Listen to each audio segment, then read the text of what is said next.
guys, Zeke and Mamekif here, the Bully Boy himself, coming at ya with another episode of Trash Talk with Bully Boy. Art for Link Tattoo Studios. Art for Link has studios in Morley, Margs and Bali with the dopest artists. Check out their socials. Art for Link. Of course it hurts. The Boys Shed Newman. The Boys Shed is a community group for young boys based in Newman, WA. Check them out. The Boys Shed. Today we have a beast of a guest. He is one of Australia's dopest rappers. He is a tireless worker. He is the mixtape messiah. He works with at-risk youth. Ladies and gentlemen, please welcome the one, the only, Bitter Belief. Hey, what's up? What's up, Bitter? What up, Zeke? How you going, man? Yeah, I'm good. How are you, bro? Good, man. I love your shirt and your hat, by the way. Good get up. Yeah, thanks, man. Yeah. So with this whole coronavirus thing, it's been crazy, man. So, what have you been doing in this lockdown? I would love to tell you that I've been writing music, but I haven't. I don't know what's going on. I've got a little bit of writer's block lately, so I'm just trying to see what I can come up with, but not much is. I'm still writing, but I'm just not really liking much of the stuff that I'm writing. So I'm feeling a bit creative today, so hopefully I can get some writing done today. But I'm still working, so I still work. Well, I was working 5 days a week, but they've just cut 1 day a week just because of pay and stuff like that. So I'm only working 4 days a week now. So today's my day off. So I might try and get some writing done. But apart from that, just a whole lot of chilling, man. Chilling at my house, the girlfriend's house. It's good because I got a girlfriend. I can break it up. So when I'm getting sick of my house or when I'm getting sick of hers, I just go to the other one and chill there for a bit. So at least I can change the scenery a little bit so I'm not getting so sick of being in one place. But I'd love to tell you I've been creative, man, but I've been a bit lazy, to be honest with you. Yeah, nice, man. Well, that kind of sucks. But, yeah, you know, you can always get inspiration by other people. And with inspiration, who was your biggest inspiration when you were first starting in the rap game? Oh, before I get onto that, I've got to say that one of my inspirations at the moment, when I am feeling lazy and I see you and Sky still at home going at it on the pads, or you guys are staying busy and staying physical, because I know you love what you do with the BJJ stuff. So it's good to see, when I look at you kids and I'm like, man, they're locked down and they're at home bored and they're still finding ways to be productive or physical or just stay busy. You make me feel terrible, Zeke. You make me feel like I'm a lazy old man. So I got up this morning. I did a workout just in my garage. So, but apart from that, with the music, you mean? Who inspires me with music? Yeah. So I think when I was younger, it was a lot of American dudes, Jay-Z, Nas, Eminem, obviously. But different people for different reasons. As a kid, I loved Muhammad Ali. I was always really inspired by Muhammad Ali, not just him being a boxer or in the ring, but outside of the ring as well, how outspoken he was and how fearless he was with media and with speaking his mind publicly. Jay-Z inspires me because of his work ethic, and I think he's got a really clean mind, Jay-Z. Like he's very together and very collected.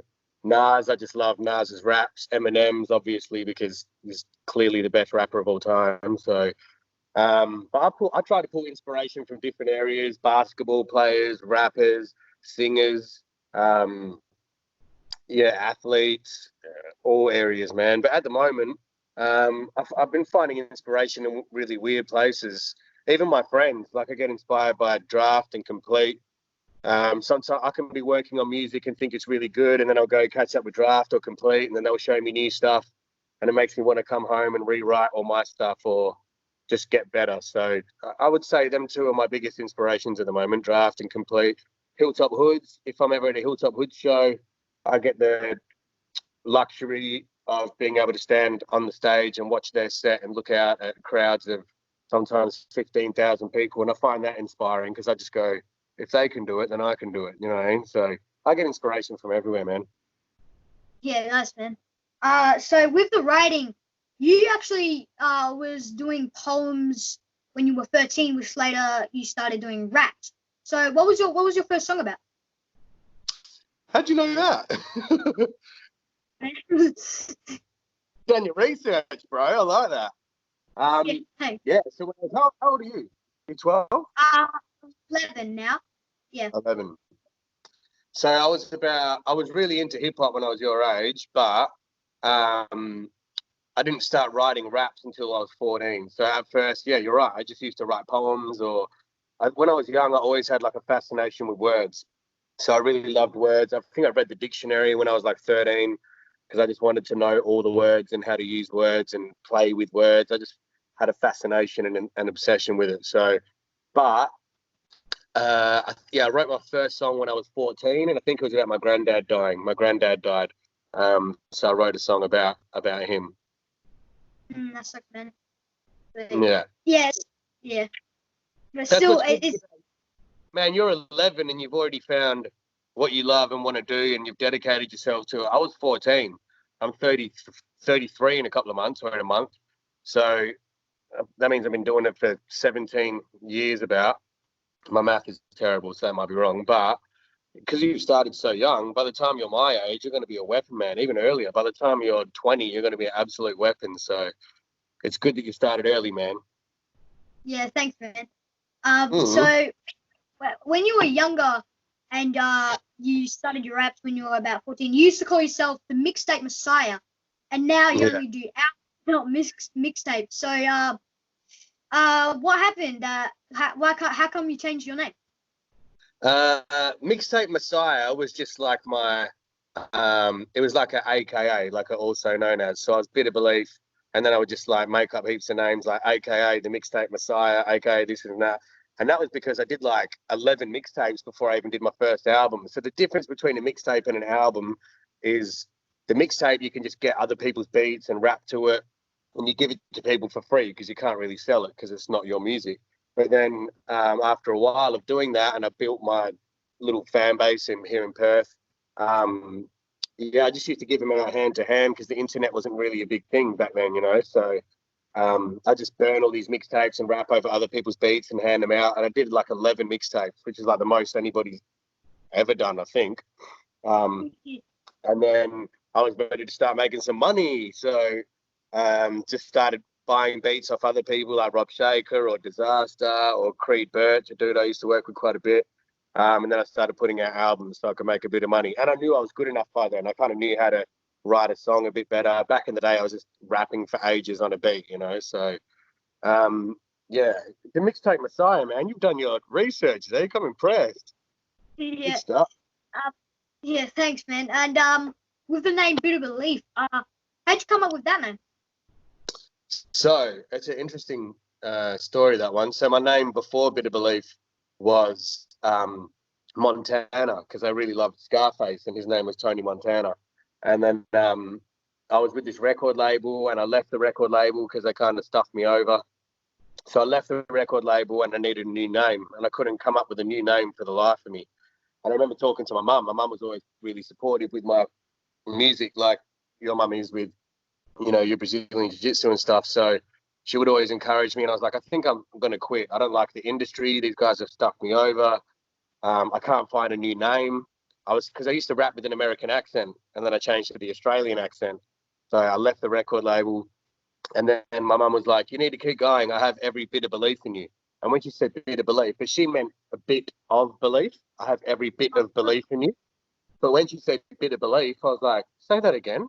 She goes, I do. I have every bit of belief in you. And just the way that it kind of flowed off her tongue, like bit of belief, I just liked, because I like doing that with my flow and stuff, like when she said bit of belief, I was like bit of belief, like, and I just liked it in my head, the way that it phonetically sounded. So I went with that. And I guess like anybody, there's a side of me that's like a little bit, I wouldn't say angry. Well, it was back then, but I was angry and mischievous, and I was getting into trouble. But then the other side of me was like a bit nicer, and so it was like they call it an oxymoron. So I was like bitter. I'm bitter, but I'm also this as well. So I kind of rolled with that. I loved it. I think I would have been like 19, I think. Nice, man. Mm. So your job, you are actually a youth worker. So what's it like being a youth worker? Awesome. I love it. I love my job. I feel really bad for people when I hear people say they hate their job or they have to go to work. I don't want to go to work. I have to go to work.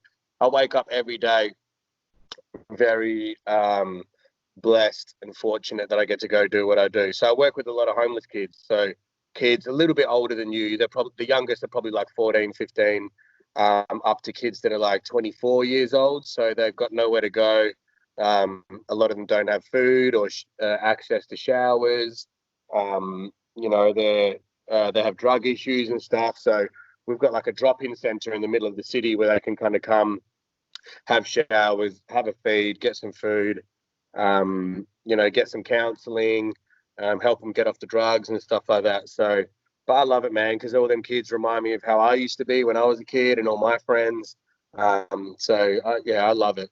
Love my job, man. And I built like a little studio in the youth centre. So a lot of the time I'd teach the kids how to rap or record them and help write their rhymes with them, or teach, a lot of the younger girls to sing and stuff. So awesome job, bro. And my dad always taught me, if you get a job that you like, you'll never work a day in your life. And I don't feel like I ever work. Do you know what I mean? Like, it's not easy, but I wake up excited to go into work every day. It's not like, oh, I don't want to go to work, but I have to. Every day I wake up like, all right, I wonder what today's going to be like, because it's always different. So, yeah, I love my job, bro. Get a job that you love, Zeke. That's my best advice I could give you as a young man. Find a job that you love. Yeah, okay. So with the way, it's actually good that some people have jobs right now, because all of this coronavirus, people are losing their jobs because everything's closing down and they're gonna have to go to Centrelink and that. But it's good it's good if you have a job, because you don't have to even go to Centrelink and like just get money from there. It's good that you get your own money. It's sad, man. I feel, and that's why like I said, they've given me a day off a week, so I'm going to get paid a little bit less. So it's 2 days a fortnight of money that I'm not getting. But I didn't get upset about it, because I was like, a lot of people are losing their job. It could be worse. Do you know what I mean? So I just tried to look at the positives, and I'm going to use that day off that I have every week to work on music. So it could be worse. And like you just said, a lot of people they only have one way of making money, and then that gets taken away from them. So I'm lucky that I can do the youth work at my job, but then I can still release music as well. Like I released a song the other day because I needed a bit of money. So I still have the luxury of being able to do that. So I'm blessed, man. I'm not going to complain at all. Nice, man. With the Are you starting to go a little bit crazy, stuck inside all day, every day, or how are you going with it? Well, I'm not going entirely crazy. I might be. I don't know yet. But mom and dad have been taking us for like rides on the bike, and Sky's been roller skating. It's real fun. We take the dogs for a walk. It's real fun. That's good, man. And he's got Sky as well, which is cool, because even though she's a girl, she's into all the same kind of things as you too. So you're lucky you got that. Yeah. Yeah. So wait, cut you off. So that's all right. With the music, what's your favorite song that you have released, and why? It's a good question, but I hate that question because it's so hard. I think I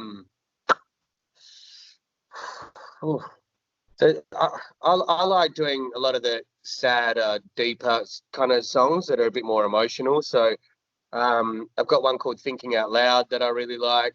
A song called Someone. But then Terminal I obviously like because it's my biggest song and it's with my brother, Complete. So it's hard to pick one, man. To be honest with you, it's super hard to pick one. But it's a good question. It's just one that I can never answer. But if I had to answer, it's hard. It's very, very hard. Spinal Mystery. Oh, yeah, it's a hard one, Zeke. I'm not going to lie to you. Do you know what? It's probably one of the newer songs off the album that I haven't released yet. Can you still hear me? It just started raining. Pardon? I said, can you still hear me? It just started raining. Oh no, you're fine. I can hear perfect. Okay, cool. It would probably have to be one of the newer songs off the album that I haven't released yet, so no one would have heard it yet. But it would probably be one of them. Oh yeah, nice, man. My favorite song from you is Accelerate, just because It has in the music videos got all these cars and they look super dope. It's got you in the video. It's got me. Yeah, that was super. Yeah, no, I think that's one of the songs that I've released recently that's done the best out of however many songs I've released recently. That one did the best, I'd say. So. Yeah. So what advice do you have for anyone that wants to make it in the rap game today? So I get kids hitting me up all the time, and obviously in the youth center, a lot of kids ask me for advice.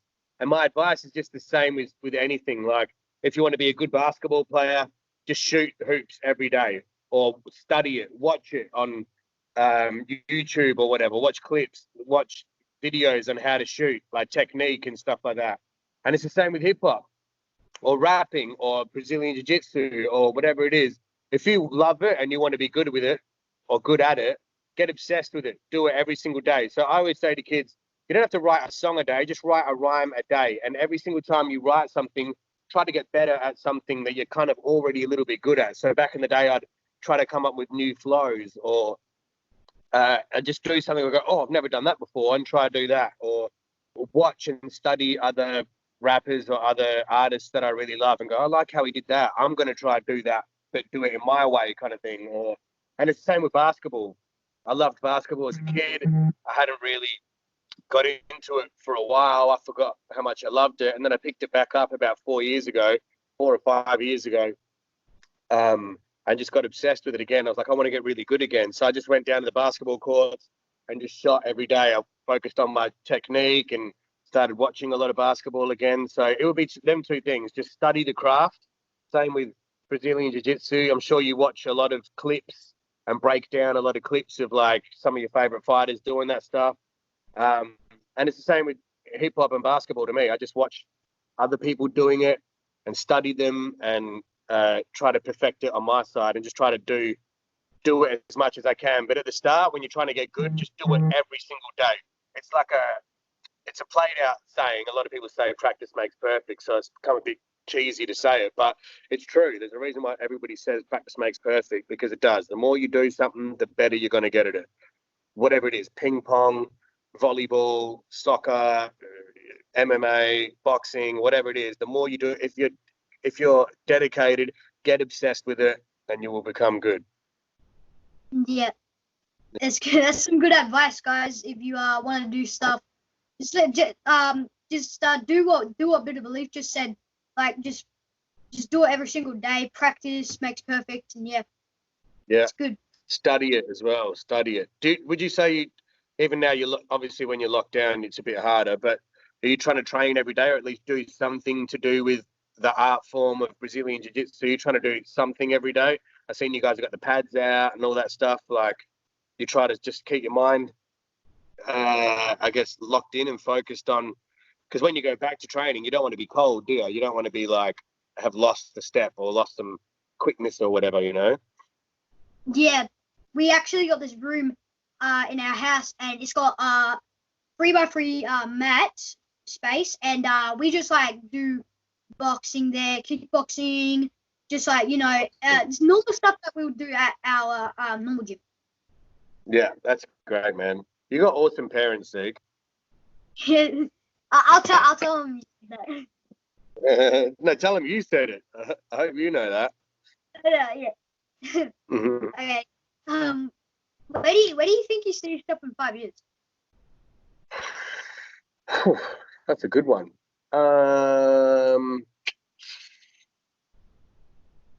So I'll be honest with you, man. Sometimes I go back and forth between wanting to do the music and not wanting to. Sometimes I want to give up, to be honest with you. Sometimes I'm like 33 years old now. It's never really gone anywhere for me. Like, I'm doing all right. It's good, and I've gotten better, I think, and the fan base is growing, but very slowly. And I'm okay with that, you know what I mean? But sometimes I think, should I be putting my time and energy into something else? I've been thinking of starting my own podcast lately. Just in 5 years, I would like to have a family, I think, man. They're not really any music aspirations. If I was to keep kind of going the way I'm going now with music forever, I'd be happy with that. I just like creating music and putting it out there for the people that are listening. So if I'd love my fan base to grow, but if it doesn't, I'm cool with that. But one thing that I do want to grow is my family. So I would love to have had at least 1 or 2 kids in the next 5 years. So that will probably be it. Own my own house, just settle down a little bit, man. Nice, man. So, yeah, that's all for today. Thanks for coming on the show, Bitter. Oh, man, thanks for having me, bro. It's sick that you're doing this, man. It's very... I don't know many kids that are... Did you say you're 11? Yeah, 11. I don't know many kids that are 11 years old and as driven as you, man. So I'd tilt my hat to you. Good on you, man. Yeah, the fact that you're 11 and you inspire a 32-year-old to get off his ass and stop being lazy is a good thing. So you got your podcast, you got your BJJ, you're jumping up on stage with Complete and stuff. Like, it's awesome, man. Like, you've gotten a good start nice and early. So keep rolling with it, brother. Cheers, man. Yeah, with this podcast, it's actually really good for me because for this lockdown, it's a good thing for this lockdown because I'm not just sitting down all day watching random stuff on YouTube with my headphones plugged in. I'm just actually doing something in this lockdown, which is really fun. And yeah. And you're interacting with people as well, interacting with people that you might not normally do it with. But I hope you keep going and keep doing this when the lockdown stops. I think it'll be cool if you can actually keep doing what you're doing and get guests in. Think about it. I can't think of any podcast where a kid runs it and is the podcast person and gets adults on there and asks the kind of questions that you ask. So that's the best way to be successful, is be the only one doing what you're doing or be the first to do it. So I hope that when the lockdown stops, maybe get people over the house or whatever and interview them in person, because number one, you're really good at it, dude. You ask questions. I get interviewed a lot. People on radio or whatever, they ask the stupidest questions, and sometimes I call them stupid for it. I don't care. I don't hold back. But you've done your research. I'm surprised. I'm not surprised, but I'm impressed, bro. Well done. Thanks, man. But yeah, that's... When the lockdown's over, I'll come do one in person with you. All right, bro. That'll be good. Yeah. Okay, well, yeah, that's it for today. Thanks for coming on, Bitter. And I'll talk to you later, bro. Yeah, legendary. Yeah. Thanks, Zeke. Thanks for tuning in on this episode of Trash Talk with Bully Boy. Thanks for Bitter Belief for coming on the show. It was good yarning with her. And make sure to go check out our sponsors, Arthurlink Tattoo Studios and the Boy Shed Newman. Make sure to go like, subscribe, and share. See ya!